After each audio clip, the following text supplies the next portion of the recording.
कृष्ण चैतन्य प्रभु नित्यानंद श्री अद्वैत गदाधर श्रीवासदि गौर भक्त वृंद। हरे कृष्णा कृष्णा कृष्णा हरे हरे, हरे राम राम राम हरे हरे। जय जगत शिल प्रभुपाद की जय, जय पतित पावन गुरु महाराज की जय, जय अनंत कोटि वैष्णव बृंद की जय, आज के क्लासे उपस्थित समस्त भक्तबृंद की जय, যারা ফেসবুকে লাইভে আছেন এরকম সমস্ত ভক্তবৃন্দ की জয়। তো সবাইকে জানাই আন্তর্জাতিক কৃষ্ণপ্রেত সংগঠন ইসকন এবং আমাদের এই ক্ষুদ্র গ্রুপ ধর্মকে জানিয়ে আচরণ করি এবং মানব জনকে সার্থক করি এর পক্ষ থেকে সন্ধ্যাকালীন কৃষ্ণপ্রীতি ও শুভেচ্ছা। হরে কৃষ্ণ। তো আজকে আমাদের এই ভাগবতীয় ক্লাসে সবাইকে সাধারণ আমন্ত্রণ এবং আমাদের সঙ্গে থেকে সময় দেওয়ার জন্য আপনাদেরকে প্রতি আমরা কৃতজ্ঞতা স্বীকার করছি। তো সবার কৃষ্ণ ভক্তি লাভ হোক। হরে কৃষ্ণ। তো আমাদের আজকের আলোচ্য বিষয় ভক্তিরসামৃত সিন্ধু। তো ভক্তিরসামৃত সিন্ধুর আজকের যে আলোচ্য বিষয়টুকু হচ্ছে নবম অধ্যায়, ভক্তির অঙ্গগুলির বিশদ বিবেচনা। যদিও আজকে এই অধ্যায়ের দ্বিতীয় পার্ট, কারণ অধ্যায়টা একটু বড় হওয়ার কারণে আমাদের ওই সময়টা বেশি লাগতো, যার কারণে আমরা এই ক্লাসটাকে দুইটা পার্টে বিভক্ত করেছি। আমরা গত ক্লাসে এর প্রথম অর্ধেক অংশ আলোচনা করেছিলাম। তো সেইখানে আমরা নিন্দা অর্থাৎ ভগবান এবং ভক্তের নিন্দা, এটা আমাদের কখনো শ্রবণ করা উচিত নয়, করলে কি হবে সেই বিষয়টা আমরা আলোচনা করেছিলাম। গত ক্লাসে তিলক ধারণ এবং তুলসীর মালা ধারণ, তুলসী কণ্ঠে তুলসীর মালা ধারণ করা কেন প্রয়োজন, কোথায় আছে, করলে কি হবে, না করলে কি হবে, এই বিষয়গুলো আমরা আলোচনা করেছিলাম গত ক্লাসে। পুষ্পমাল্য ধারণ, ভগবানকে যে মালা অর্পণ করা হয় সেই প্রসাদী মালা আমরা ধারণ করব। ভগবান যখন শয়নে যাবেন তখন আমরা এই ভগবানের যে পুষ্পমালা সেটা আমরা ধারণ করার যে এটাও যে ভক্তির অঙ্গ, করলে কি হবে এটা আমরা আলোচনা করেছিলাম। তো সেই বিগ্রহের সামনে মানে ভগবানের সম্মুখে নৃত্য করা কতটা গুরুত্বপূর্ণ, করলে কি হবে, না করলে কি হবে, আমরা এই বিষয়টা আলোচনা করেছিলাম। তারপরে ভগবানের সামনে দণ্ডবত প্রণতি নিবেদন করা, অর্থাৎ ভগবানের শ্রী বিগ্রহের সামনে যখন আমরা যাব, ভগবানকে দর্শন করব, তখন দণ্ডবত প্রণাম নিবেদন করব। এটা আমাদের এক ভক্তির এক প্রকার অঙ্গ। তো অবশ্যই আমরা যারা মাতাজি আছি তারা দণ্ডবত প্রণাম করব না, তারা পঞ্চাঙ্গ প্রণাম করব। শুধু প্রভুরা দণ্ডবত প্রণাম নিবেদন করবে। ভগবানকে স্বাগত জানানো অথবা দণ্ডায়মান হওয়া, দেখা গেলো আমরা রাস্তায় হাঁটছি, ভগবানের রথযাত্রা হচ্ছে অথবা ভগবানের কোনো চিত্রপট বিগ্রহ নিয়ে রাস্তায় নগর সংকীর্তন হচ্ছে, যখনই এরকম কোনো কিছু আমরা দেখব তখন আমরা দাঁড়িয়ে যাব, ভগবানকে স্বাগত জানাবো, সম্মান জানাবো। এটা হচ্ছে এক প্রকার ভক্তির অঙ্গ। তারপর হচ্ছে শ্রীমূর্তির অনুগমন, যদি দেখি রথযাত্রা হচ্ছে অথবা এরকম নগর সংকীর্তন হচ্ছে, তো আমাদের উচিত হচ্ছে ভগবানের পিছে পিছে ধাবিত হওয়া।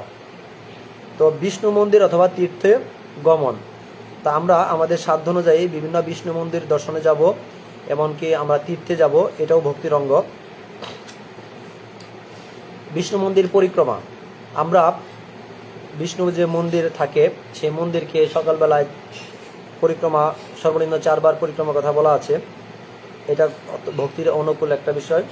তারপর হচ্ছে অর্চনা, ভগবানের অর্চন করা, সেবা পূজা করা। তারপর হচ্ছে ভগবানের পরিচর্যা করা।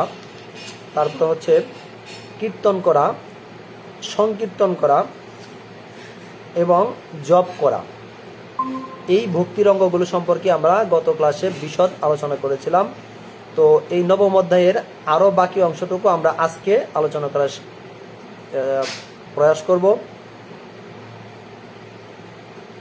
তো আজকের আলোচনায় সবাইকে স্বাগত জানাচ্ছি। আমরা আজকে এখন যেখান থেকে শুরু করব সেটা হচ্ছে আত্মনিবেদন। তো আমরা কিভাবে ভগবানের শরণে আত্মনিবেদন করব এবং করা কতটা গুরুত্বপূর্ণ এই বিষয়ে আজকে আলোচনা করব। তো স্কন্দ পুরাণে ভগবানের শ্রীপাদ পদ্মে আত্মনিবেদন সম্বন্ধে 3টি পন্থার কথা উল্লেখ করা হয়েছে। একটা হচ্ছে সম্প্রার্থনাত্মিকা, এটা হচ্ছে গভীর আবেগের সঙ্গে ভগবানের প্রার্থনা করা। 2 নম্বরটা হচ্ছে দৈন্য বুধিকা, এটা হচ্ছে সিদ্ধি লাভের অভিলাষী হওয়া। পারমার্থিক দৈন্য বুদ্ধিকা মানে হচ্ছে দীনভাবে ভগবানের শরণাগত হওয়া, অর্থাৎ আমার কিছু নেই, আমি কাঙাল, আমি দীনহীন বেশে ভগবানের সামনে সম্মুখিত হয়েছি, ভগবানের সম্মুখে উপনীত হয়েছি, এইভাবে ভগবানের শরণাগত হওয়া। তারপর হচ্ছে লালসাময়ী, অর্থাৎ সিদ্ধি লাভের অভিলাষে মানে লোভ, একটা কামনা বা বাসনা থাকে, এটাকে বলা হয় লালসাময়ী। তো পারমার্থিক সিদ্ধি লাভের এই প্রচেষ্টা ইন্দ্রিয় তৃপ্তি নয়, যদিও এটা কামনা বাসনা, কারণ সিদ্ধি লাভের জন্যও এক প্রকার কামনা, যদিও এটা উন্নত কিন্তু কামনা মানে ইচ্ছা পোষণ করা, তবে এটাকে ইন্দ্রিয় তৃপ্তি বলা যায় না। তো পদ্মপুরাণে এই যে মানে আমরা যে তিনটা ভাবে ভগবানের আত্মনিবেদন করব, তাহলে কি বললাম আমি আরেকবার বলতেছি, সম্প্রার্থনা আত্মিকা, 2 নম্বর হচ্ছে দৈন্য বুধিকা, 3 নম্বর হচ্ছে লালসাময়ী। তো এই 3 ভাবে আমরা আত্মনিবেদন করতে পারি। তো পদ্মপুরাণে যারা ঐকান্তিকভাবে আত্মনিবেদনের ভাব প্রকাশ করেছেন সেখানে বলা হয়েছে, হে প্রভু, যুবতীরা যেমন স্বাভাবিকভাবেই যুবকদের প্রতি আকৃষ্ট হয়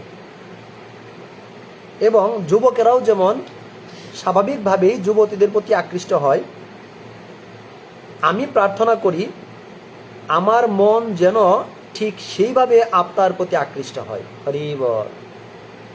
দেখুন ভগবানের প্রতি ভক্তের প্রার্থনাটা কেমন এবং কিভাবে তিনি চাচ্ছেন। অর্থাৎ দেখা যায় যে একটা যুবকের প্রতি যেভাবে আকৃষ্ট হচ্ছে, একটা যুবতীর প্রতি যেরকম আকৃষ্ট হচ্ছে, অর্থাৎ বিপরীত লিঙ্গের প্রতি মানুষের যে একটা আকর্ষণ, বলছে হে ভগবান, আমি যেন সেই রকম আকর্ষণ ফিল করি তোমার প্রতি, মানে তোমার প্রতি যেন আমার এইরকম আকর্ষণ হয়। তো এই জড়জগৎ বিশেষ করে পরিচালিত হচ্ছে এই যৌন আকর্ষণের ফলে। এই দৃষ্টান্তটা এখানে প্রভুপাদ উল্লেখ করেছেন পদ্মপুরাণ থেকে। তো এখানে পদ্মপুরাণ থেকে এই দৃষ্টান্ত উল্লেখ করার মানে হচ্ছে যে যুবক যুবতীরা আসলে পরস্পরকে দর্শন করে পরিচয় ছাড়াই স্বাভাবিকভাবে আকৃষ্ট হয়ে পড়ে। দেখা গেলো একটা যুবক এবং একটা যুবতী, তাদের পূর্ব কোনো পরিচয় নেই, রাস্তায় যাচ্ছে বা পাশাপাশি যাচ্ছে, তো দেখা যায় যে একে অপরের প্রতি একটা আকর্ষণ কাজ করে এবং এটা পূর্ব পরিচিত না থাকলেও এটা স্বাভাবিক প্রবৃত্তি। এই জন্য কোনো পরিচয় ছাড়াই যেমন মানে স্বাভাবিকভাবে আকৃষ্ট হয়, এইটা হলো যৌন আবেদনের ফলে। কোনো রকম শিক্ষা ব্যতীত স্বাভাবিকভাবেই এই আকর্ষণটা দেখা যায়, সবার মধ্যে এই আকর্ষণটা দেখা দেয়। তো যদিও এটা একটা জড় দৃষ্টান্ত এখানে উল্লেখ করা হয়েছে, কিন্তু ভগবানের প্রতি যে গভীর প্রেম, গভীর টান, গভীর মমত্ববোধ, তো এই বিষয়টাকে স্বতঃস্ফূর্তভাবে ফুটিয়ে তোলার জন্য এইখানে এই উদাহরণটা দেওয়া হচ্ছে। তো পদ্মপুরাণের আরেকটি জায়গায় দৈন্যভাবে যে আত্মনিবেদন সেইটার প্রার্থনা কিভাবে করেছেন এটা পদ্মপুরাণে উল্লেখ করা আছে। বলা হয়েছে, হে প্রিয় প্রভু, আমার থেকে পাপী আর কেউ নেই, মানে এই জগতে আমার থেকে পাপী আর কেউ নেই, আমার থেকে বড় অপরাধী আর কেউ নেই, মানে আমিও মস্ত বড় অপরাধী, আমি এত পাপী এত অপরাধী যে আপনার সামনে এই পাপের কথা স্বীকার করতেও আমার অত্যন্ত লজ্জাবোধ হয়। হরি বল।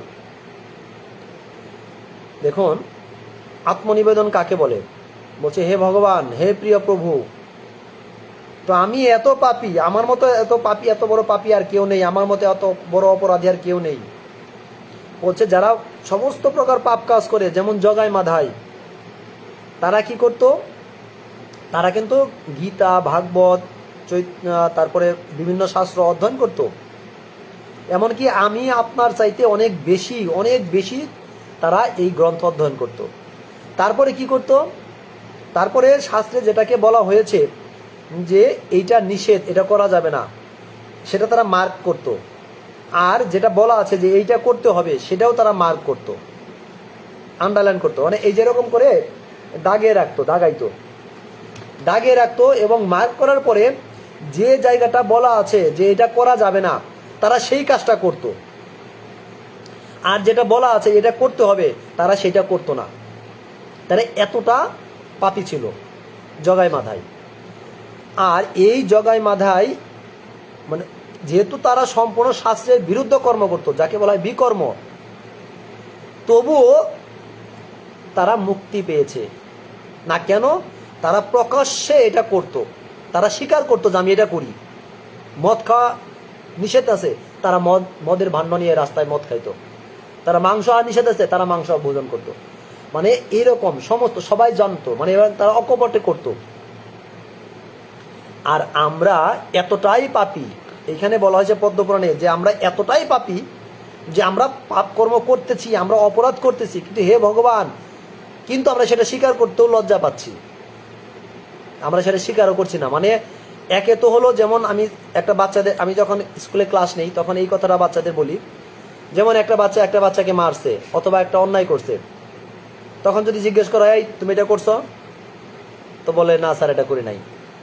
যখন বলে করি নাই, তখন দেখা যায় যে আরো 4-5টা বাচ্চা সাক্ষী দেয়, স্যার স্যার স্যার ও মিথ্যা কথা বলছে, ও এটা করছে, আমি দেখছি, ওরে বকা দিছে, ওরে মারছে। এরকম যখন 4-5টা সাক্ষী দেয়, তখন তাকে আমি বলি যে দেখো, তুমি তো একে এই অন্যায়টা করছো, তুমি ওর বইটা ছিঁড়ে ফেলছো, এটা একটা অন্যায়। আবার তুমি কি করছো, আবার আমার কাছে মিথ্যা কথা বলতেছো যে আমি এটা করি নাই। তাহলে তোমার অন্যায় কয়টা হলো? 2টা। তুমি যদি এখন বইটা ছিঁড়ে ফেলছো, এটা একটা অন্যায়। তুমি যদি বলতা স্যার আমি ভুলে ছিঁড়ে ফেলছি, তাহলে তোমার একটা অন্যায় শাস্তি হইতো। কিন্তু তুমি একে তো অন্যায় করছো, দ্বিতীয়ত আবার বলতেছো স্যার আমি এটা করি নাই। তার মানে কি, তুমি একটা মিথ্যা আর একটা অন্যায় করলা, তার মানে তোমার এখন ডাবল শাস্তি হবে। তো ঠিক একই রকম এইখানে নিজেকে এতটা বেশি পাপী বলে স্বীকার করার কারণ হচ্ছে যে একে তো আমি অপরাধ করতেছি, যে এটা একটা অপরাধ, আমি অপরাধ করতেছি, আমি অপরাধী, আমি পাপী, পাপ করতেছি, কিন্তু হে ভগবান আমি এতই পাপী যে সেটা আবার তোমার সম্মুখে স্বীকার করতে লজ্জাবোধ করতেছি। আরে বল, মানে আমরা ডাবল অপরাধী। তো আসলে কি করব বলুন? বাচ্চাদেরকে যখন বোঝাই তখন ঠিকই বোঝাই, কিন্তু নিজে যখন অপরাধ করি, পাপ করি, তখন তো করি, আবার স্বীকার করতে গেলে তখন আবার সেই বাচ্চার অভিনয়টাই পালন করি, মানে ডাবল অপরাধ করি। এই জন্য বলছে যে আমি এত পাপী যে আমি অপরাধটা স্বীকার করতেও তোমার সামনে লজ্জাবোধ করি। তো এই হচ্ছে আমাদের অপরাধের বিষয়।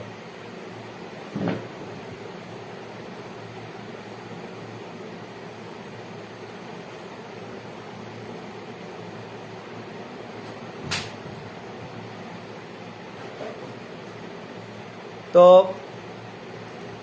দুঃখিত, এখন আমরা এই যে বিষয়গুলো, এগুলো আমরা একটু হৃদয় দিয়ে ভাববো যে আসলে এই ঘটনাগুলো আমাদের জীবনে প্রতিনিয়ত ঘটতেছে এবং এরকম অপরাধ থেকে আমাদের দূরে থাকা উচিত। তো ভগবানের সামনে এই সমস্ত পাপের কথা স্বীকার করা উচিত। তা যখন করা হয় তখন পরমেশ্বর ভগবান আমাদের ঐকান্তিক ভক্ত মনে করে আমাদের সেটা ক্ষমা করে দেন।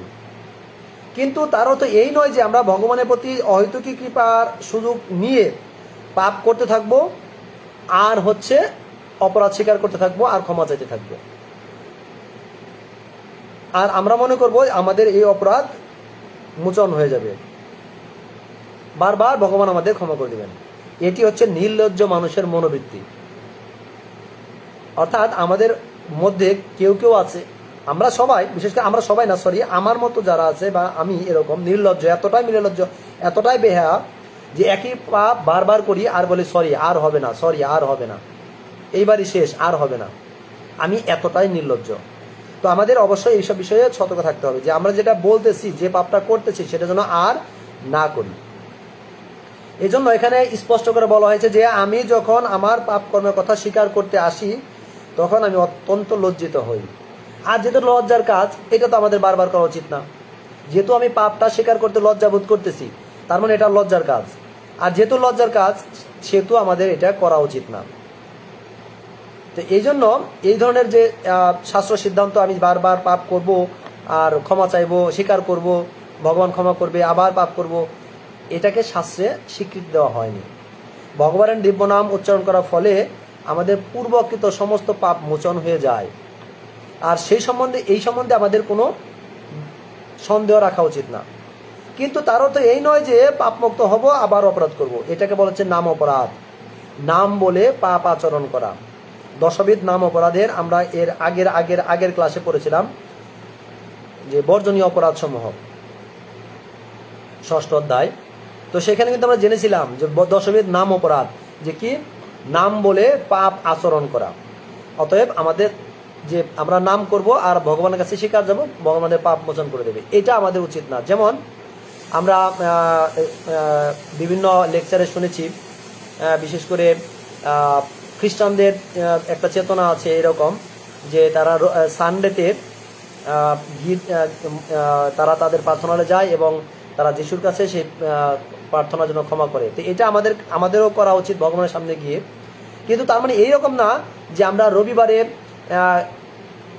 গিয়ে ভগবানের সামনে আমরা প্রার্থনা করব, ক্ষমা চাইব এবং আমাদের পাপ স্বীকার করে আসব, আবার সোমবার থেকে আবার নতুন করে সারা সপ্তাহ আমরা পাপ করব, আবার রবিবারে গিয়ে আবার পাপের জন্য ক্ষমা। এরকম আমাদের করা যাবে না। আমরা যদি একদিন ভগবানের যাই, আমরা যে পাপ করি বা অপরাধ করি সেটার জন্য ক্ষমা প্রার্থনা করি এবং ভবিষ্যতের জন্য ওই রকম পাপ আর না করি। আমরা যেন নির্লজ্জ না হই, বেহায়া না হই। তো সারা সপ্তাহ ধরে পাপ করব আর সপ্তাহে একদিন ভগবানের কাছে গিয়ে গির্জায় গিয়ে ভগবানের কাছে পাপের স্বীকারোক্তি দিয়ে আসবো আর আমাদের পাপ মোচন হয়ে যাবে, এরকম মনোবৃত্তি আমরা একদম বর্জন করে ফেলব। তো এটি সম্পূর্ণ অর্থহীন এবং অপরাধমূলক ধারণা। এই জন্য ভক্তি রসামৃত সিন্ধু গ্রন্থের প্রণেতা সেই মনোভাব বুঝতে পেরেছেন। কারণ রূপ গোস্বামী প্রভুপাদ তিনি অত্যন্ত উচ্চ মার্গের ভক্ত ছিলেন। আমাদের স্বভাব তিনি আগেই জানতেন। কিভাবে জানতেন? একে তো তিনি শুদ্ধ ভক্ত, দ্বিতীয়ত তিনি হচ্ছেন সুদূর প্রসারী এবং তিনি শাস্ত্র জ্ঞানী, তিনি গীতা ভাগবতের উপর অগাধ জ্ঞান রাখেন। এই জন্য তিনি কলিহত জীবের বৈশিষ্ট্য তিনি জানতেন। তার জন্য তিনি আমরা যাতে এরকম করব সেটা বুঝতে পেরে তিনি এটা লিপিবদ্ধ করেছেন যে এরকম করলে চলবে না। এই জন্য নারদ পঞ্চরাত্রে বলা আছে, হে প্রিয় প্রভু, সেই দিন কবে আসবে, মানে আমার সেই দিনটা কবে আসবে যখন তুমি আমাকে চামর ঢোলাতে বলবে, হরি বল, মানে সেবার অধিকার চাইতেছে, এবং তোমার সন্তুষ্টি বিধানের জন্য তুমি বলবে আমাকে এইভাবে বাতাস করো, এইভাবে বাতাস করো, হরি বল। দেখেন ভক্তের মনোভাব, হে ভগবান, তুমি সেই দিন আমার কবে আসবে যেদিন তুমি আমাকে বলবে যে এইভাবে চামর ডোলাও, এইভাবে বাতাস করো, এইভাবে বাতাস করো। অর্থাৎ ভগবান আমাকে তার সেবায় নিযুক্ত করবে, হরি বল। তো তার জন্য আমাদের কি করতে হবে? এই জন্য আমাদের তুলসী মহারানীর প্রার্থনা করতে হবে, তুলসী মায়ের কাছে প্রার্থনা করি। কারণ তুলসী মহারানী হচ্ছে আমাদের বৃন্দাবনের ম্যানেজার, তিনি হচ্ছেন আমাদের সেবা বন্টন করেন। এই জন্য আমরা তুলসী আরতিতে কি গাই? তুলসী কৃষ্ণ প্রেয়সী নমো নমো, ব্রজে রাধা কৃষ্ণ সেবা পাবো এই অভিলাষী, যে তোমারও শরণ লয় তারও বাঞ্ছা পূর্ণ হয়, কৃপা করে করো তারে বৃন্দাবনবাসী, মোর মনে এই অভিলাষ, বিলাস কুঞ্জে দিও বাস, সেবায় অধিকার দিয়ে করো নিজ দাস।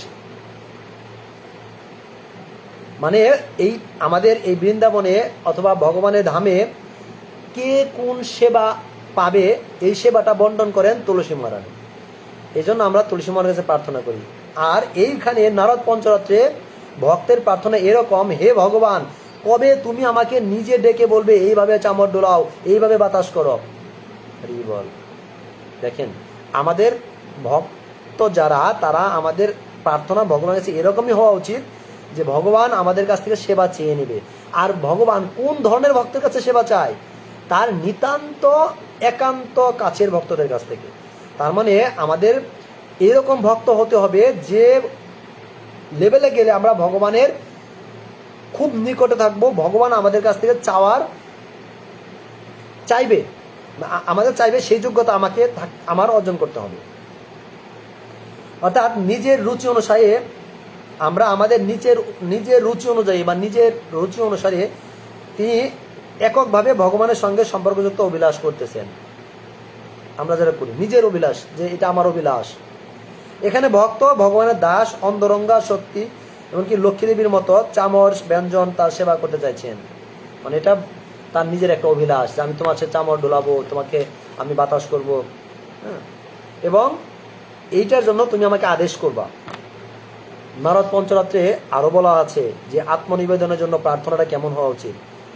হে প্রিয় প্রভু, সেই দিন কবে আসবে যখন যমুনার তটে তোমার নাম কীর্তন করতে করতে আমার দুই চোখ দিয়ে নয়নাশ্রু আনন্দাশ্রু ঝরে পড়বে, ভাবোন্মত্ত হয়ে আমি নৃত্য করতে থাকবো। হরি বল। যেমন আমরা দেখি সামনে দুর্গাপূজা, গত জীবনে অনেক দুর্গাপূজা দেখছি আমি, তো সেখানে মাঝে মাঝে দেখা যায় কিছু কিছু ভক্তরা, এখানে ভক্ত বলতেছে এই কারণে কারণ তারা মা দুর্গার বড় ভক্ত, মা দুর্গা সেই ভক্তরা উদ্ভট নৃত্য করে, অক্লান্ত নৃত্য করে, তাদের ক্লান্তি দেখা যায় না। তো তখন ছোট ছিলাম, অতটা বুঝতাম না, কিন্তু আমরা কানা ঘষা শুনতাম, ওই যে অমুকে খাইছে, খাইয়া নাচতাছে, খাইয়া ফাল পারতাছে, ক্লান্তি নাই তো, খাইয়া খাইয়া ফাল পারতাছে। মানে কি, তারা সঞ্জিত করে প্রভু মিউট রাখুন।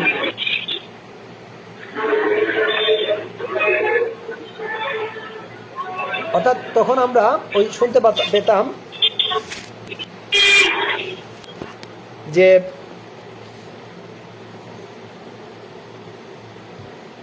ওই ছেলেটা মদ খেয়েছে আর খেয়ে নৃত্য করতেছে, মানে সে উদ্ভট নৃত্য করতেছে, মানে তার কোনো ক্লান্তি নেই, এই যে বিষয়গুলো। কিন্তু এইখানে ভক্ত প্রার্থনা করছে, হে ভগবান, আমি যেন ভাবা বেশে তোমার জন্য নৃত্য করতে পারি। না, এখানে কোনো খাওয়া খাওয়ার কোনো সিন নাই, এখানে কোনো মদ্যপান নেই। আমরা যারা বাইরে যাই, অন্যান্য অনুষ্ঠানে দেখা যায় তারা না খাইলে নাকি নৃত্য করতে পারে না, কিন্তু যখন ইস্কন মন্দিরগুলোতে যাওয়া হয় তখন দেখা যায় মাতাজিরা এক সাইডে নৃত্য করতেছে, প্রভুরা এক সাইডে নৃত্য করতে করতে ঘামে ভিজে স্নান করে ফেলেছে, অথচ তারা কিন্তু শুদ্ধ ভক্ত, তারা কিন্তু নেশা করে না, তারা শুধুমাত্র আনন্দে ভাবে উদ্দণ্ড নৃত্য করতেছে। এইটা ভক্তের প্রার্থনা, হে ভগবান, আমি যেন ভাবা বেশে তোমার নাম করতে করতে এই তোমার সম্মুখে আমি নৃত্য করতে পারি যমুনার তটে। তো এইভাবে আমাদের প্রার্থনা করা উচিত, আত্মনিবেদন। তো আমাদের নববিধা ভক্তি আছে, তো এই নববিধা ভক্তির সর্বশেষ স্টেপ হচ্ছে আত্মনিবেদন। সেখানে প্রথম স্টেপ ছিল শ্রবণ, শ্রবণম কীর্তনং স্মরণং বিষ্ণু পাদ সেবনম অর্চনম বন্দনম সাক্ষম দাস্যম আত্মনিবেদনম। তো সেখানে নববিধা ভক্তির সর্বোচ্চ স্তর ছিল আত্মনিবেদন, অর্থাৎ যখন ভগবানের কাছে আত্মনিবেদন করা হয় তখন ভগবান আমাদের প্রার্থনা শুনবেন। তো এভাবে আমরা ভগবানের কাছে আত্মনিবেদন করব, নিজেকে সম্পূর্ণভাবে ছেড়ে দেব ভগবানের সেবায়, ভগবান আমাকে রক্ষা করবে আর আমি ভগবানের সেবায় আমার জীবন উৎসর্গ করব, এরকম সংকল্প করতে হবে। আমি যদি ভগবানের সেবা করি, আমার কি প্রয়োজন সেটা ভগবান দেখবেন। যেমন আমাকে গত দিন একজন ভক্ত প্রশ্ন করছিল যে আমি যদি ভগবানের কাছে কিছু না চাই তাহলে আমার যে প্রয়োজন আছে সেটা কে দিবে, সেটা কিভাবে মিটবে, অথবা আমি যদি কর্ম না করি তাহলে আমার প্রয়োজনটা কিভাবে মিটবে। তখন তাকে আমি একটা ছোট্ট উদাহরণ দিলাম যে আমাদের বাড়িতে যখন আমরা কামলা, আমি জানি না আপনাদের সবার কাছে এই কামলা শব্দটা পরিচিত কিনা, কেউ বলে কামলা, কেউ বলে পৈরাত, অথবা টাকার বিনিময়ে কাউকে দিনমজুর হিসেবে খাটানো। তো আমরা যখন আমাদের বাড়িতে কাউকে টাকার বিনিময়ে একদিনের জন্য হায়ার করি, তো তিনি আমাদের বাড়িতে কাজ করে দেবেন, তাকে 500 টাকা বা 1000 টাকা দিয়ে দেবো একদিনে। তাহলে তিনি সকালে চলে আসেন, সন্ধ্যা পর্যন্ত কাজ করবেন। এখন তার সাথে এটাই চুক্তি। এখন তিনি কোথায় স্নান করবেন, কোথায় খাবেন, এইটা কি তার মাথায় থাকে, নাকি যারা আমরা মালিক, বাড়ির গৃহকর্তা, তাদের মাথায় থাকে? এটা কিন্তু তাকে চাইতে হয় না যে এই যে লোকটাকে আমি সকালবেলা আনছি, সন্ধ্যাবেলা যাবে, তাহলে দিনে 3 বার যে তিনি খাবেন, তিনি যে একটু বিশ্রাম করবেন, তিনি যে একটু স্নান করবেন, তার জন্য কিন্তু তার কোনো টেনশন থাকে না। গৃহকর্তাই বলে, এই এখন স্নান করে আসেন, যান, খাবার দাবার খেয়ে নেন, সকালে নাস্তা করে নেন, দুপুরে খাবার খেয়ে নেন, আবার যাওয়ার আগে বলে যে এটা খেয়ে যান। তার মানে কি, গৃহকর্তার টেনশন থাকে যে আমি যখন লোক নিয়োগ করেছি তার খাবার দায়িত্বটা, ব্যবস্থাটা আমাকে করতে হবে। ঠিক একই রকম আমি যখন ভগবানের সেবায় নিজেকে উৎসর্গ করব, তখন আমার কি প্রয়োজন, আমার পরিবারের কি প্রয়োজন, তখন ভগবান এটা নিজেই ব্যবস্থা করে দেবেন। হরি বল। তো এই হলো আত্মনিবেদন। তো এরপর আমরা দ্বিতীয় অঙ্গ যে স্তব পাঠ করা, ভগবানের সম্মুখে ভগবানের স্তব গুণগান করা ভগবান। তো ভগবানের সম্মুখে যাব, ভগবানের কোনো প্রশংসা করব না, এটা কিন্তু হয় না। যেমন আমরা যদি কারো সম্মুখে যাই, তাহলে আমরা যদি তার রূপের বর্ণনা করি, রূপের গুণগান গাই, তার গুণের গুণগান গাই, যদি তার ব্যবহারের আচরণের, তার পরিবারের পিতার মাতার এরকম যদি তাদের প্রশংসা করি, তখন কিন্তু তারা আমাদের প্রতি খুব খুশি হয়। ঠিক একই রকম আমরা যখন ভগবানের সম্মুখে যাই, আমরা কি করি, আমি যেটা দেখি সাধারণত অনেক লোককে খেয়াল করি, রাস্তায় বেরোচ্ছে, সামনে মন্দির দেখা যাচ্ছে, সেখানে যায় না, পেছন থেকেই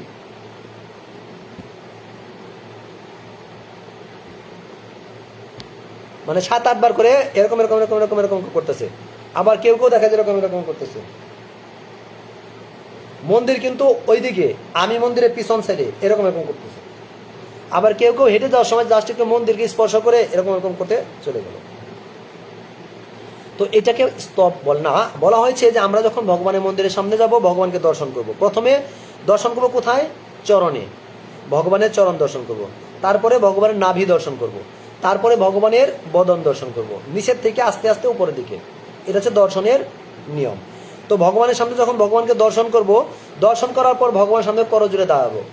দাঁড়িয়ে ভগবানের বিভিন্ন গুণ গান করতে হবে, বিভিন্ন শ্লোক পাঠ করতে হবে। এখানে ব্রহ্মসংহিতায় অনেক শ্লোক দেওয়া আছে। তারপরে আমরা বিভিন্ন শাস্ত্রেও, বিভিন্ন ভক্তের কাছেও বিভিন্নভাবে, বিভিন্ন ভাগবতমে আছে বিভিন্ন ভগবানের রূপের বর্ণনা, গুণের বর্ণনা। হ্যাঁ, তো গীতাতেও আছে। যেমন অর্জুন একটা স্তব করছিল যে কি অনেক বাহুদর বকত নেত্রং পশ্যামি তাং সর্বত্র অনন্ত নিপম নান্তম ন মধ্যং ন পুনস্তবাদী পশ্যামি বিশ্বেশ্বর বিশ্বরূপ। তারপরে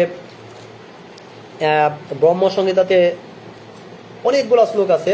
আমরা নামহট্ট পরিচয় বা নামহট্ট দীপিকা গ্রন্থের শেষে যদি দেখি ব্রহ্মসংহিতার 1, 29, 30 এরকম করে প্রায় 56 নাম্বার পর্যন্ত শ্লোকের যেখানে দেওয়া আছে, এগুলো হচ্ছে ভগবানের গুণগান।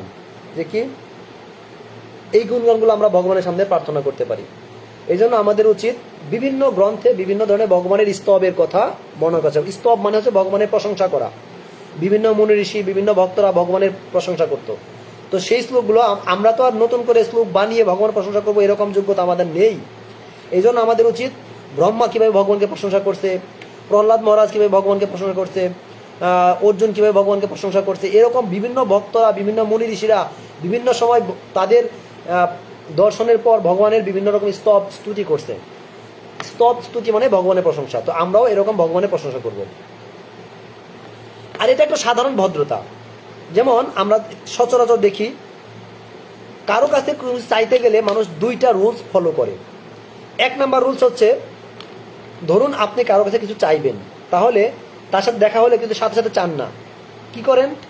আগে আপনি তার কাছে তার মহিমা করেন, তার প্রশংসা করেন। তার প্রশংসা করার পর আপনি কি করেন? আপনি নিজের অভাবের কথাটা ব্যক্ত করেন। এখন ওই ভদ্রলোক আপনার অভাব, যেহেতু আগে প্রশংসা করছেন, তিনি খুশি। তারপরে যেহেতু আপনি নিজের অভাবের কথা বলছেন, তখন কিন্তু কি করে? তার সামর্থ্য অনুযায়ী আপনাকে দিতে থাকে। তাও যদি না হয়, তখন আপনি নিজে কিছু চান। ঠিক একই রকম আর একটা সিস্টেম হচ্ছে যে আপনি কাউকে কিছু চাইবেন কারো কাছ থেকে, তখন আপনি তাকে কিছু ভোজন করালেন, বাড়িতে নিমন্ত্রণ করে কিছু খাওয়ালেন। এইবার প্রসাদ খাওয়ানোর পর যখন আপনি আবার অভাবের কথাটা বলবেন, তারপর যদি চান, তাহলে ওই লোক কখনোই আপনাকে না করতে পারবে না।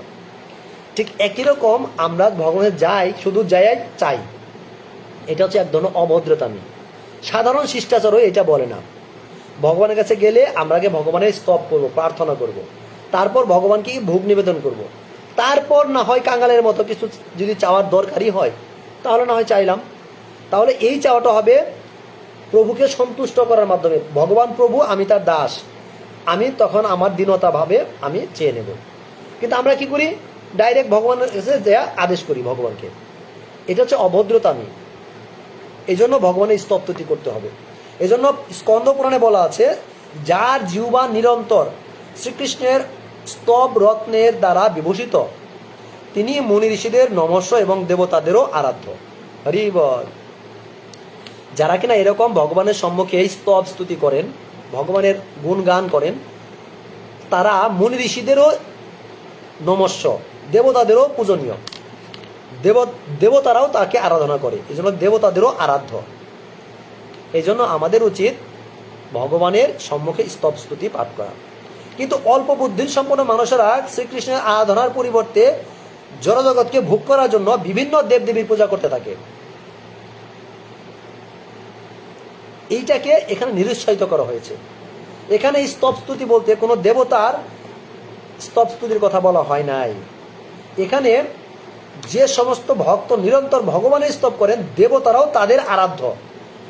মানে এখানে যারা কিনা ভগবানের স্তব স্তুতি করেন, দেবতারাও তাদের আরাধনা করে। তার মানে কি, এখানে এই ভগবানের স্তুতি করার গুরুত্বটা বোঝানো হয়েছে যে যারা অল্প বুদ্ধিসম্পন্ন মূঢ় তারা কি করে, তারা দেবতাদের স্তুতি করে, স্তব করে। কিন্তু শাস্ত্রে বলা আছে, যারা কিনা স্বয়ং ভগবানের আরাধনা করে, ভগবানের স্তব স্তুতি করে, স্বয়ং দেবতারাও তাদের আরাধনা করে। হরি বল। এই জন্য যারা শুদ্ধ ভক্ত তারা কোনোভাবেই দেবতার কাছে কিছু চায় না, বরং সমস্ত দেবতারাই শুদ্ধ ভক্তের আরাধনা করার জন্য উৎকণ্ঠিত থাকে। এমনকি দেবতারাও ওই ভক্তের আরাধনা করার জন্য ব্যস্ত, যে শুদ্ধ ভক্ত ভগবানের স্তুতি করতেছেন। বরঞ্চ আপনি দেবতার কাছে যাবেন কেন? দেবতায় আপনার আরাধনা করবে। এটাই হচ্ছে শাস্ত্র সিদ্ধান্ত। ছিল ভক্তির সমিতি শুধু গ্রন্থে রূপ গোস্বামী প্রভুপাদ আমাদের এই শিক্ষাই দিচ্ছেন। এই জন্য আমাদের কোনো দেব দেবতার প্রতি প্রার্থনা না করে স্বয়ং ভগবানের স্তব স্তুতি করতে হবে, যেন দেবতারাও আমাদের আরাধনার জন্য ব্যস্ত থাকেন। তো আমরা চাই না দেবতারা আমাদের আরাধনা করুক, কারণ দেবতাদের চাইতে আমরা নিকৃষ্ট, দেবতারা উৎকৃষ্ট জীব। আমিও জীব, দেবতারাও জীব, জীবতত্ত্ব, কিন্তু দেবতারা উন্নত জীব, আমি অধপতিত জীব। এই জন্য আমাদের এরকম মনোবৃত্তি থাকা উচিত না, এরকম মনোবৃত্তি নিয়ে ভগবানের আরাধনা করা উচিত না। কিন্তু এখানে এইটা বোঝানো হয়েছে এই কারণে যে দেবতাদের আরাধনার চাইতে ভগবানের স্তুতি করা কতটা উচ্চ মার্গের ভক্তি।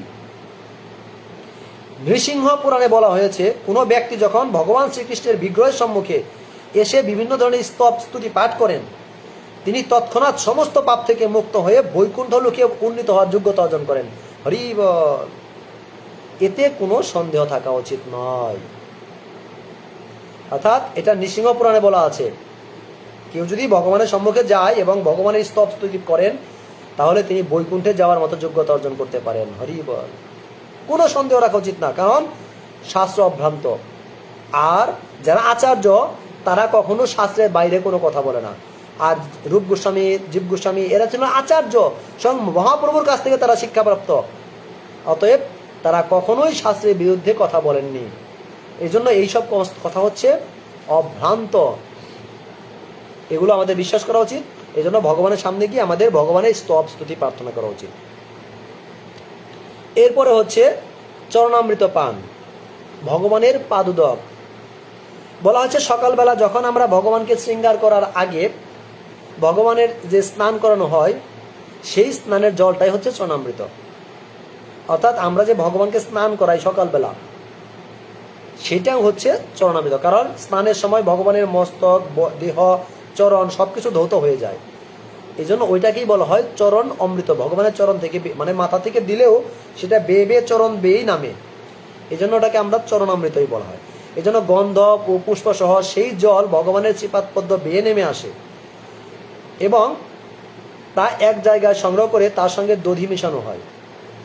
এইভাবে চরণামৃত অতি মধুর আস্বাদপূর্ণ হয়।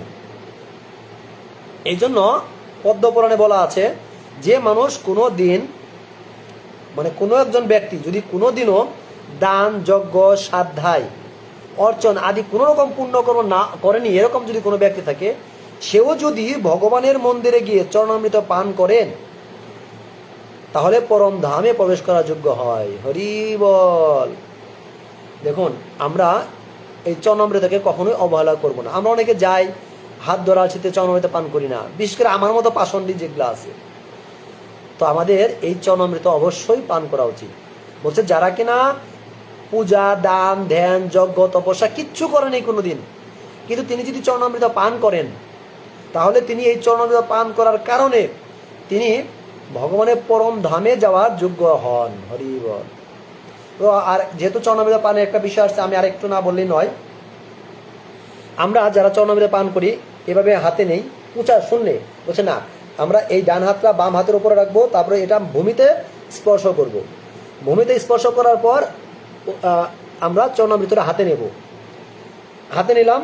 এইবার এই চরণামৃতটা পান করার আগে আমাদের একটা মন্ত্র বলতে হয়। অকাল মৃত্যু হরণম সর্বব্যাধি বিনাশনম বিষ্ণু পাদদুকম পিত্বা শিরসি ধরাম্যহম। অর্থাৎ এইটা পান করলে কি হবে?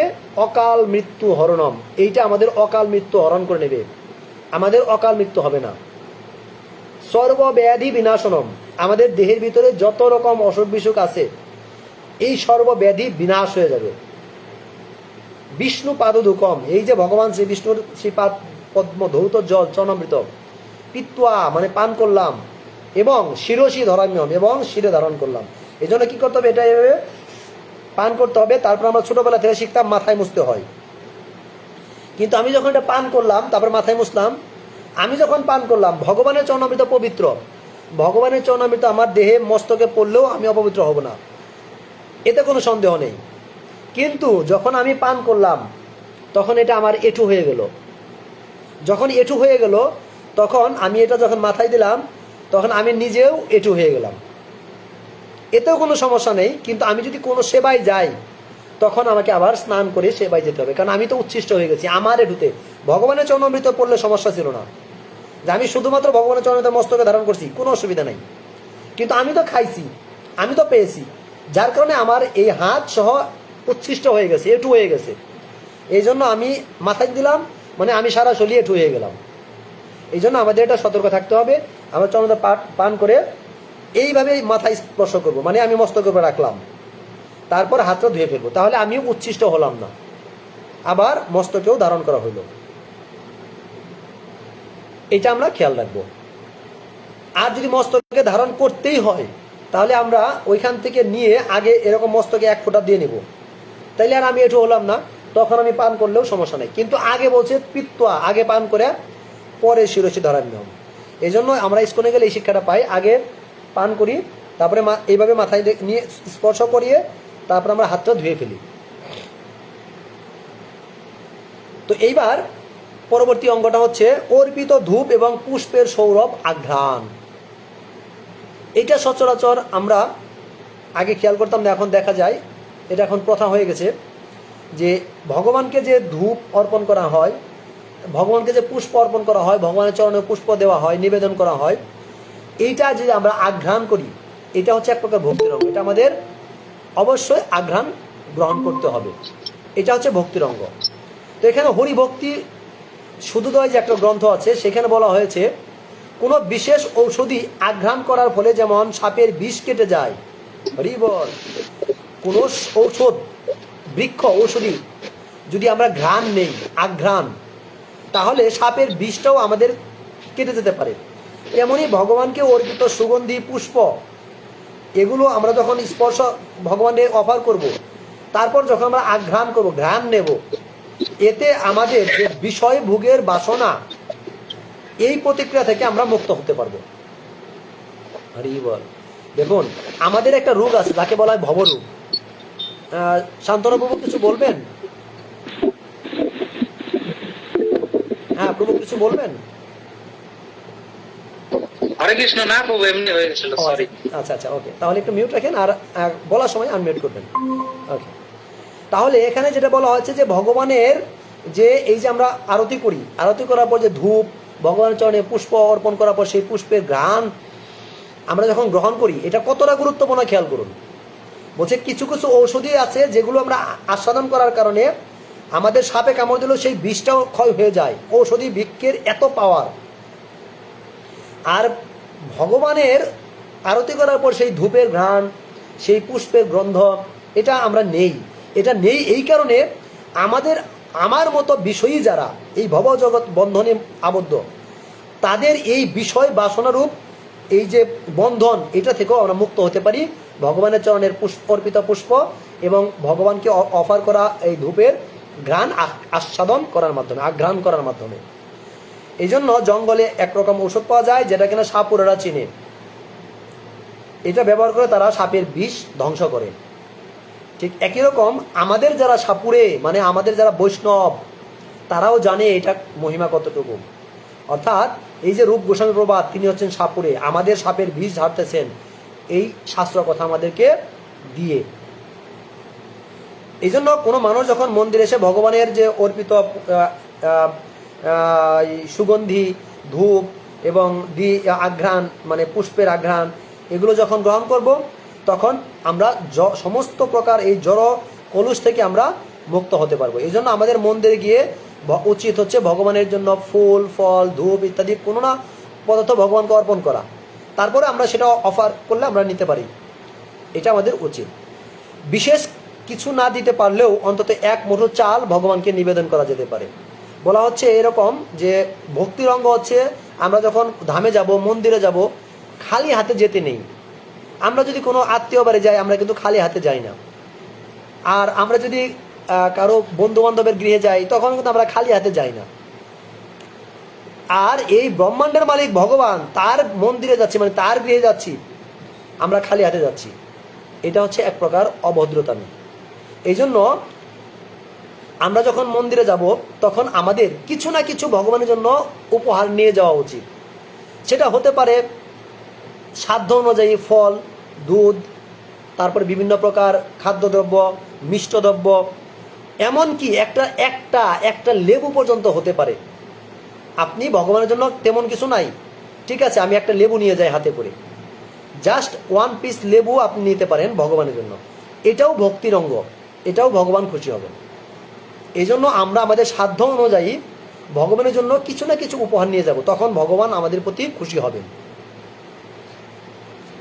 এই জন্য লেবু পাচ্ছি না, আমাদের বাড়িতে গাছে ফুল আছে, কিছু ফুল নিয়ে গেলাম, কিছু তুলসী পাতা নিয়ে গেলাম, এটা মন্দিরে পূজা দিতে দিলাম, মন্দিরে পূজারা প্রভুদের ভগবানকে দিয়ে দিল। এটা হচ্ছে ভদ্রতা। আমরা কিছু না আছে, আমার সাধ্য মতো যা আছে, আচ্ছা কিছু পারলাম না, একটা ফুলের মালা গেঁথে নিয়ে গেলাম ভগবানকে দেওয়ার জন্য, এরকম। অর্থাৎ যখন আমরা মন্দিরে যাব, কিছু না কিছু মন্দিরে ভগবানের জন্য নিয়ে যাব। তো তন্ত্রশাস্ত্রে বলা আছে যে ভগবানকে নিবেদিত ফুলের মালা সৌরভ যখন কোনো মানুষ নাসাগ্রন্থে প্রবেশ করে, যেমন আমি যখন প্রথম ইস্কনে যাই, এটা দেখতাম যখন পাঠে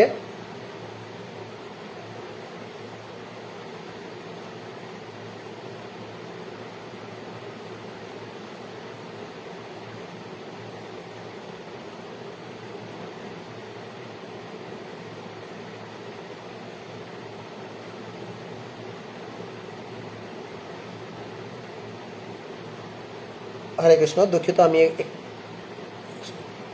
অপরাধ ক্ষমা করবেন। তো যখন আমি দেখতাম কিছু নিল না, কিন্তু আসার সময় প্রণামী দিয়ে আসলে, হ্যাঁ সেটা হয়, এটাও হয়, কিন্তু নিতে পারলে একটু ভালো। প্রণামী দিয়ে আসলে সেটাও ঠিক আছে, ভগবানকে দিলাম। তখন একটা গল্প মনে পড়ে গেল, যদিও একটু জাগতিক, তবু একটু ক্লাসের মনোরঞ্জনের জন্য আমি বলতেছি যে এক রেস্টুরেন্টে এক কি এটা কি বলো ওটাকে, অডিট অফিসার গেছে, পরিবেশ বান্ধব অথবা কি প্রাণী সম্পদ বিভাগের এক অফিসার গেছে। তো তিনি এক রেস্টুরেন্টে খাইছে, মুরগির মাংস দিয়ে ভাত খাওয়ার পর তিনি বলতেছে, বিল চাইছে যে স্যার আপনার বিল আসছে 500 টাকা। বলছে যে আচ্ছা এটা কি মুরগি? অমুক মুরগি। মুরগি কি খাওয়ান? বলছে স্যার আমরা এটা ফার্মের যে মুরগির আছে ওগুলা খাওয়াই। বলছে ঠিক আছে, আপনার নামে 10,000 টাকা জরিমানা করা হলো। কেন? যে ওইখানে তো ওগুলো স্বাস্থ্যসম্মত খাবার না, আপনি ওগুলো মুরগি খাওয়াচ্ছেন, যার কারণে স্বাস্থ্য ফুলে যাচ্ছে, এগুলো তো আমাদের অসুখ বিসুখ হচ্ছে, এই জন্য আপনাকে 10,000 টাকা জরিমানা করা হলো। তো লোকটা তো মাথায় হাত, এ কি করলাম। তো আবার আরেকদিন আসছে যে আপনি মুরগি কি খাওয়ান? তো বলতেছে যে আমার মুরগিকে তো আমি ওই তেমন কিছু খাওয়াই না, সকালবেলা ছেড়ে দেই, সে ঘুরে ঘুরে খায়, খুঁটে খুঁটে যেখানে যা পায় ওর যা খুশি ও খেয়ে নেয়। আমরা এমনিতে কিছু দেই না, কারণ আগের দিন জরিমানা নিয়েছিল। আচ্ছা ঠিক আছে, আপনার বিরুদ্ধে 20,000 টাকা মামলা করা হলো, যে কেন? আমরা তো কিছু খাইতে দিই না। বলছে না, আপনি একটা পশু পালতেছেন, পশুকে খাবার দিবেন না, আপনি তো তাকে কষ্ট দিচ্ছেন, আপনি খাবার দিবেন না, তাহলে পালতেছেন কেন? হ্যাঁ, লোকটা মাথায় হাত। তো এইবার পরের দিন আবার আসছে, খাওয়া দাওয়ার পর যখন বিরক্ত বলছে যে আপনার মুখে কি খাওয়ান? বলছে যে স্যার, আমার মুখে তো আমি কিছু খাওয়াই না, তো আমি ওরে প্রতিদিন সকালে ঘুম থেকে ওঠার পর 10 টাকা হাতে দিয়ে দেই, বলছে তুই যা খুশি কিনা খাইস। ও মুরগি কি কিনা খায় আমরা জানি না, ওর যা খুশি তাই কিনা খায়। তো আপনি ভগবানের জন্য কিছু নিলেন না, দিয়ে আসার সময় 10 টাকা দিয়ে আসলেন যে ভগবান যা খুশি কিনা খাবে। এটাও ভালো, মামলা খাবেন না, মামলা থেকে বাঁচতে পারবেন। তো যাই হোক, আমি ক্ষমা চাচ্ছি একটু মনোরঞ্জনমূলক কথা বলার জন্য। তো বিষয়টা এরকম, আপনি যদি ভগবানকে প্রণামী দিয়ে আসেন সেটাও হয়, এটাও কোনো দোষের না। তো আমাদের উচিত সাধ্য থাকলে কিছু নিয়ে যাওয়া, একটা ফুলের মালা গেঁথে, অথবা কিছু ফুল তুলে, অথবা একটা লেবু নিয়ে যাওয়া, অথবা একটা কলা, অথবা যা কিছু সামর্থ্য অনুযায়ী নিয়ে যেতে পারেন, এটা সবচেয়ে ভালো। আর না হলে যে সৌরপ্রভু যেটা বললেন যে আমি যদি নিয়ে না যাই, আমি মন্দিরে কিছু প্রণামী দিয়ে আসলাম, হ্যাঁ সেটাও হয়, সেটা ভগবানের নিত্য সেবায় লাগবে, এরকম হয়, এটা হয়। তো এই জন্য বলছে যে যখন আমরা, এই যে আমি যেটা বলতেছিলাম, যে আমি যখন বিভিন্ন সময় পাঠে দেখতাম, এটা অন্য কোথাও খেয়াল করি নাই, অন্য সব জায়গায় কি করে, একটা ফুলের মালা গাঁথে ভাগবত পাঠ হলে তার গলায় পরিয়ে দেয়, আর সে কি খুশি। কিন্তু আমি ইস্কনে আসার পর দেখলাম যে কোনো ভক্তকে সরাসরি মালা দিলে সেটা নিবে না, সে কি করবে, আগে ভগবানকে পড়াবে, এমনকি যদি ভগবানের বিগ্রহ থাকে তাহলে গীতাকে পড়াবে, তারপর সেটা নিজে পড়বে। এবং আমি এটা খেয়াল করি, মানে বড় বড় মহাজন যারা, বিশেষ করে যারা বড় বড় ভক্ত, এটাকে জানতাম না, খেয়াল করতাম না, পরে এখন এটা দেখলাম, আগে দেখে শিখতাম, আর এখন বুঝতেছি শাস্ত্র অধ্যয়ন করে। তো দেখতাম মালা যখন পড়তো তারপরে সেটা গন্ধ শুনতো, তারপরে ছেড়ে দিত। তো দেখতাম এবং আমি মনে করতাম এটাই নিয়ম। তা আমি না জেনেই, আমাকে যখন যখন কোথাও পাঠ করতে যাই, তখন যখন কেউ মালা পড়ায়, তখন আমিও এরকম করি, ঘ্রাণ নেই, ব্যাস। কিন্তু আমি এর মাহাত্ম্যটা জানতাম না। কিন্তু যখন এই ভক্তির সমৃদ্ধ সিন্ধু গ্রন্থটা অধ্যয়ন করি, তখন দেখতে পাই এই ভগবানকে অর্পিত ফুলের মালা অথবা ঘ্রাণ গ্রহণ করার ফলে কি হয়, এবং এটা আমাদের ঘ্রাণ নেওয়া উচিত। এই জন্য আমরা যখন ভগবানকে অর্পিত কোনো কিছু গ্রহণ করবো, সেটাকে আঘ্রাণ করব, তারপর আমরা ধারণ করব। এই জন্য যদি আমরা এটা করি, তাহলে তৎক্ষণাৎ তিনি পূর্বজন্মের পাপ থেকে মুক্ত হয়, এবং তিনি জড়বন্ধ থেকে মুক্ত হয়ে ভগবত ধামে যাওয়ার যোগ্যতা অর্জন করে। হরি বল।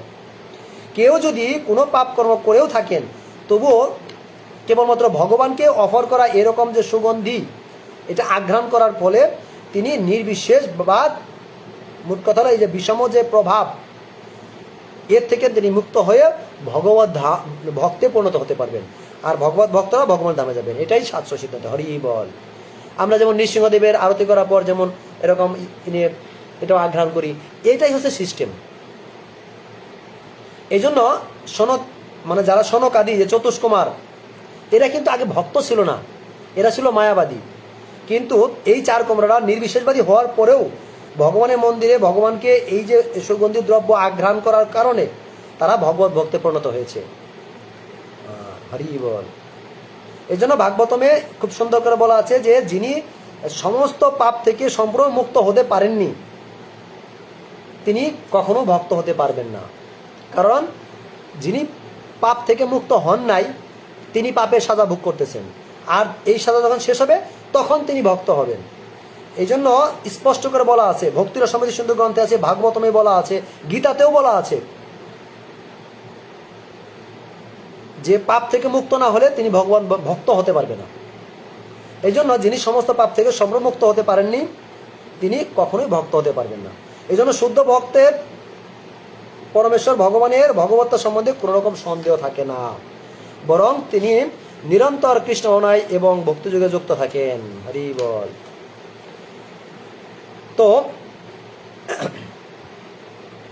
এখন আমরা যারা এই যে জড়জগতে বিভিন্ন সময় দেখা যায় অমুকে বড় ভক্ত, অমুকে বড় ভক্ত, এরকম মনে করি, অথবা আমরা মনে করি ওই যে অমুক ইস্কনে ভক্ত, অমুক ইস্কনে দীক্ষিত ভক্ত, অমুক ইস্কনে আশ্রিত ভক্ত, এরা তো তাহলে ভক্ত লিখবে, এরা তো পাপ কাজ করছে বা এখনো করে, আমি দেখছি সেদিন সে ওইটা চুরি করছে, তাহলে সে কি করে ভক্ত হইলো? আসলে আমি এই ভক্তির সমৃদ্ধি সুন্দর গ্রন্থের প্রথমে বলেছি শুদ্ধ ভক্তি কি। আমরা যারা আমি আমার মতো লোক যারা ভক্তিপথে হাঁটতেছি মাত্র, আমি কিন্তু ভক্ত না, ভক্তির অনুশীলন করতেছি মাত্র, তার মানে আমি পাপ থেকে মুক্ত না। আর যখন আমি পাপ থেকে মুক্ত হতে পারবো তখন আমার ভিতরে ওই দুইটা গুণ প্রকাশিত হবে, অহৈতুকী, অপ্রতিহতা, আর সেটাই হচ্ছে ভক্তি। তখন আমি নিজেকে ভক্ত বলে মনে করবো। আর আমার দেহ থেকে পাপ না গেলে আমি অহৈতুকী এবং অপ্রতিহতা ভক্তি লাভ করতে পারবো না, আর সেটা না হলে সেটা ভক্তি না। That's enough. আর দ্বিতীয় কথা হচ্ছে, যখন কেউ অহৈতুকী অপ্রতিহতা ভক্তি লাভ করলো, তারপরেও তো তিনি দেখালো রাস্তাকে হেঁটে যাচ্ছে, পিঁপড়া পাড়া দিয়ে মেরে ফেললো। যেমন আমি গত এই একাদশী দিন সকালবেলা আমি বললাম যে আমি সকালবেলা উঠে ঘর ঝাড়ু দেবো, তো তখন কি কারণে যেন হাত থেকে ঝাড়ুটা মোবাইল ফোনটা চার্জে দেবো, ভাবছি তাহলে মোবাইলটা চার্জে বসি, আমি বাকি কাজগুলো করি, তাহলে চার্জও হবে, আমার কাজগুলো হয়ে যাবে। এই জন্য ঝাড়ুটা হাত থেকে এরকম রেখে দিছি। যেই ছেড়ে দিছি, আমার ঝাড়ুর নিচে পড়ে একটা তেলাপোকার মাথায় লেগে তেলাপোকাটা শেষ। এই যে একটা জীব হত্যা করলাম একাদশী দিন সকালবেলায়, তাহলে এটা কি আমার পাপ হলো না? একাদশীর মতো একটা তিথিতে, মাধব তিথিতে আমি একটা জীব হত্যা করলাম, পাপ হলো না? অবশ্যই হয়েছে।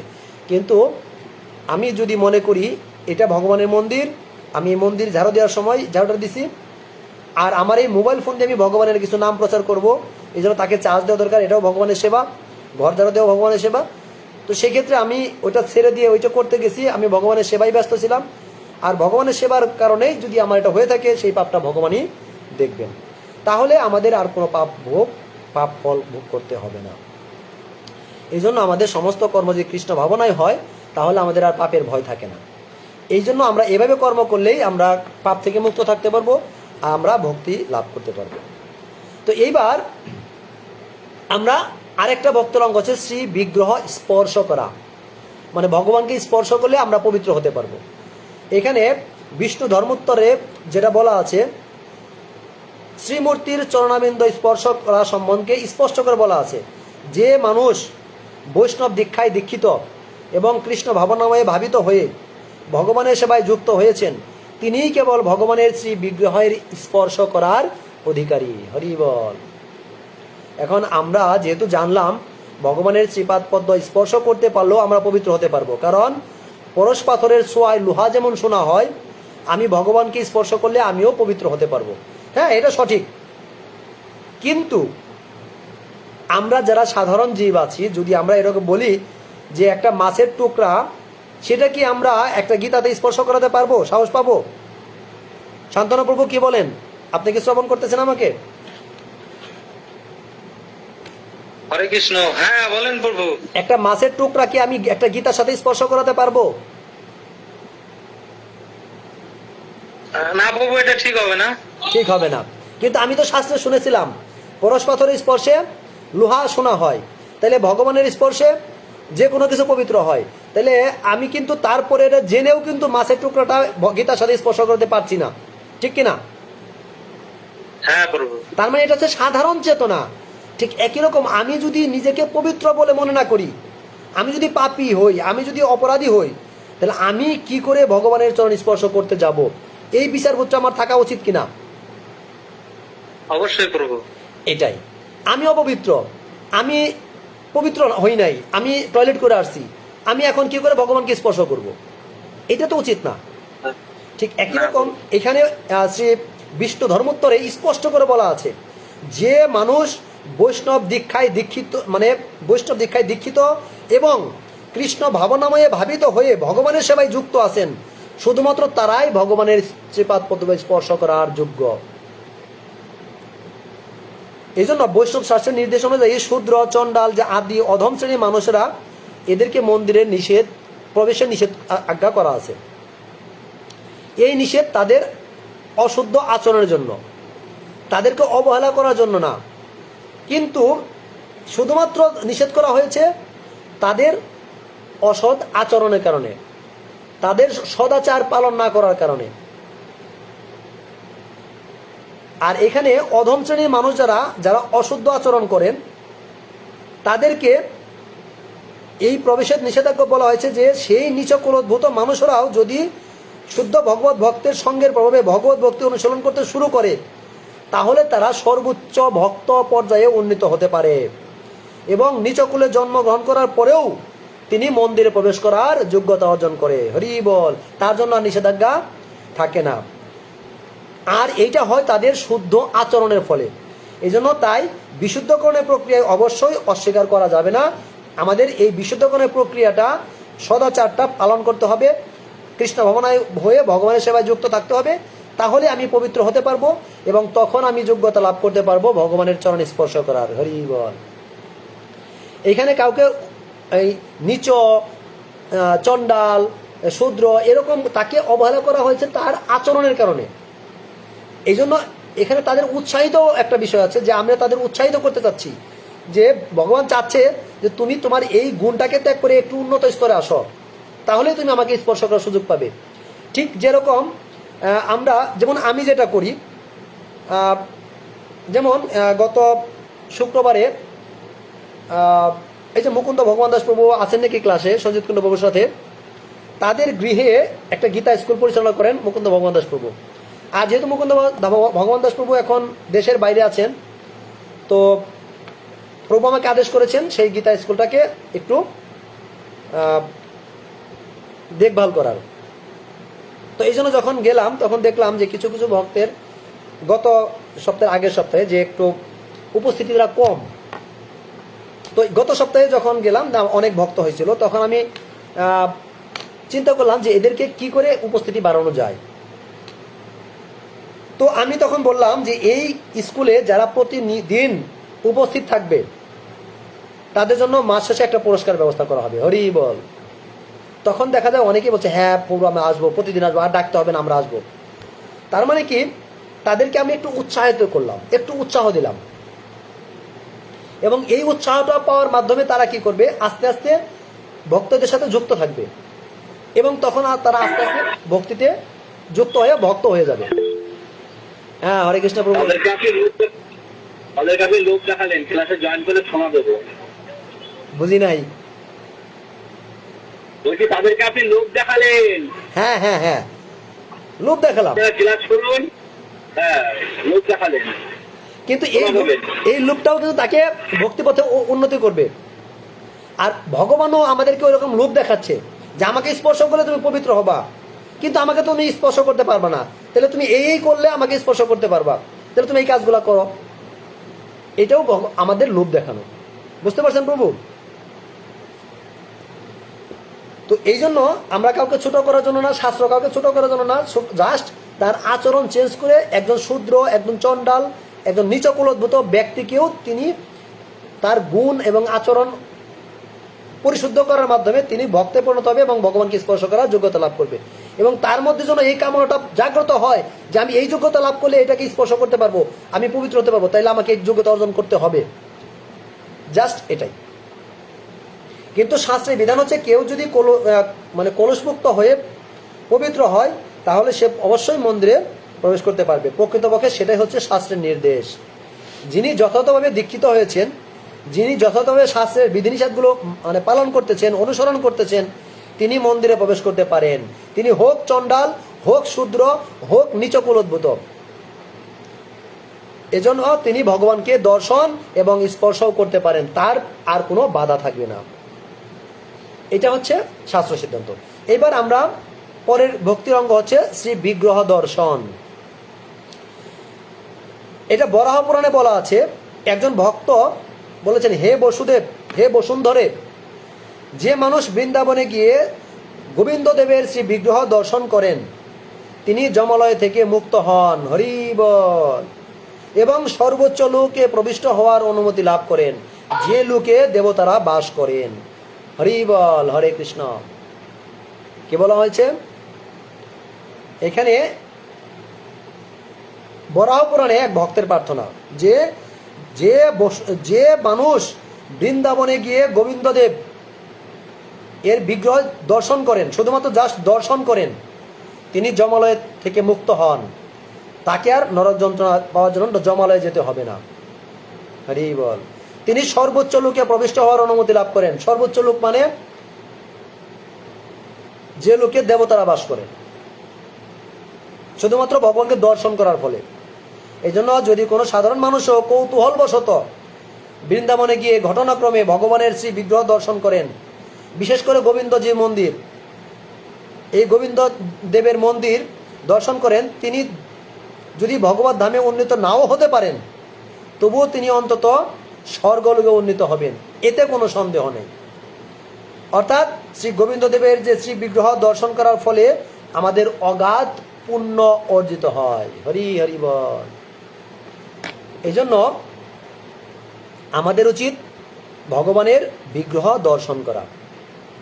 তো বৃন্দাবনে প্রায় 5000-এর বেশি মন্দির আছে, তার মধ্যে 7টা মন্দির হচ্ছে শ্রেষ্ঠ, যেটা কিনা এই ভক্তির, আমাদের এই শুদ্ধ ভক্তির, ভগবত ভক্তির অনুকূল।